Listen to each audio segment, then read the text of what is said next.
All right, today we're diving into something pretty fascinating. We're talking about the mandate to preserve life and how a brand new global agreement might just be connected to a story that's thousands of years old. So it really all kicks off with this one number, 30%. Now, what's so special about that? Well, it's a huge promise. It's the slice of our entire planet, both land and sea, that leaders from around the world have just agreed to protect by the year 2030. Everyone's calling this plan groundbreaking, right? A total game changer for nature. But what if I told you the idea behind it isn't new at all? What if it's actually ancient? That's the question we're digging into. Okay, so first things first, let's get into the nitty-gritty of what this urgent new planetary agreement is all about. So, this all went down at the big UN Biodiversity Conference, COP15 in Montreal. Pretty much the whole world, almost 200 countries, signed on to something called the Global Biodiversity Framework. And the heart of it, the real headline, is this 30 by 30 plan.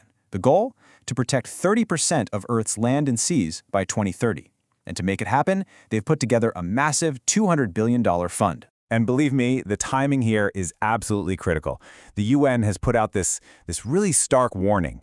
Get this, because of what we're doing, 1 million different species are on the brink of extinction. It's just a staggering number.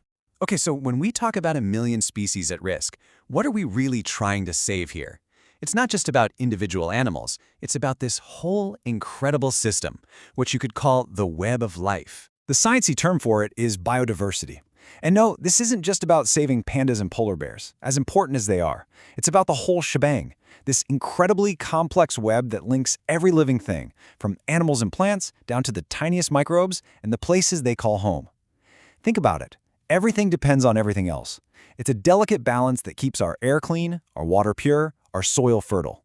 When that web is healthy and strong, we all do well. And here's where things get really interesting. The source material for our explainer today takes this scientific idea and looks at it from a different angle. It suggests that what a scientist calls biodiversity, someone of faith might call God's creation order.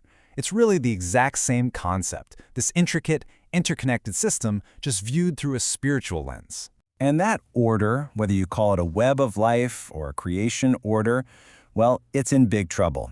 It is seriously under threat. One of the biggest drivers here is climate change. And when you look at the numbers, they're just stark. As things heat up, the danger to species just skyrockets. You can see it in the data. If the planet warms by just 1.5 degrees Celsius, we could lose up to 30% of all species. But if it gets to 4 degrees, whoa, that risk jumps to over 40%. That's almost half. And look, this isn't some far-off, abstract problem. This has real, direct consequences for us. The source we're looking at points to things like food shortages, as our crops and fisheries start to fail. And it raises the risk of pandemics. We've all just lived through this, right? When we destroy animal habitats, they're forced to move closer to us, which makes it way more likely for viruses like SARS, MERS, and COVID-19 to jump from animals to people. So with all this in mind, the source material we're exploring makes this incredible connection, this powerful parallel to an ancient story. It frames our entire modern crisis as the challenge of building a modern-day ark. Yep, that's right. The main argument from the sermon we're looking at today is that our global extinction crisis is basically a replay of the story of Noah's Ark. It's the same fundamental mission: save all life from a catastrophe that threatens to wipe everything out. And when you put them side by side, the parallel is pretty striking. You have the ancient mandate, God telling Noah, hey, build an ark, save a pair of every living thing.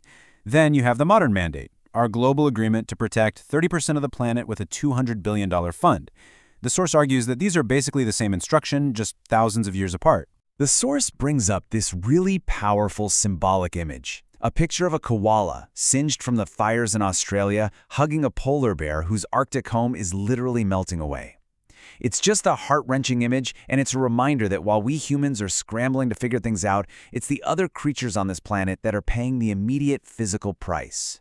So, if we really are facing this kind of modern flood of extinction, what's the big takeaway? What's the main instruction? Well, that brings us to our final point, a mandate to preserve.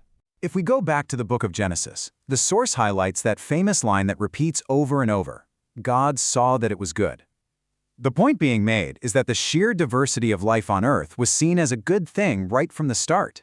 Its value isn't just about what it can do for us humans, it's good in and of itself. And think about it, the flood in that story wasn't some random weather event. The Bible says it was a response to an earth that had become corrupt and full of violence. Basically, it was threatening the original good creation. And the source draws a direct line from that ancient story to right now, arguing that our actions are, once again, corrupting the planet's most essential systems. And that all leads to the big instruction, the command given to Noah. It wasn't just, save yourself and your family. No, the command was crystal clear. Bring into the ark 2 of all living creatures to keep them alive with you. The mission, at its very core, was to preserve biodiversity, to save everything. So that's what it all comes down to, right? The powerful question at the very heart of this whole idea. If our world is facing its own kind of flood, a flood of extinction, then what does it actually mean for you and me, right here, right now, to build an ark?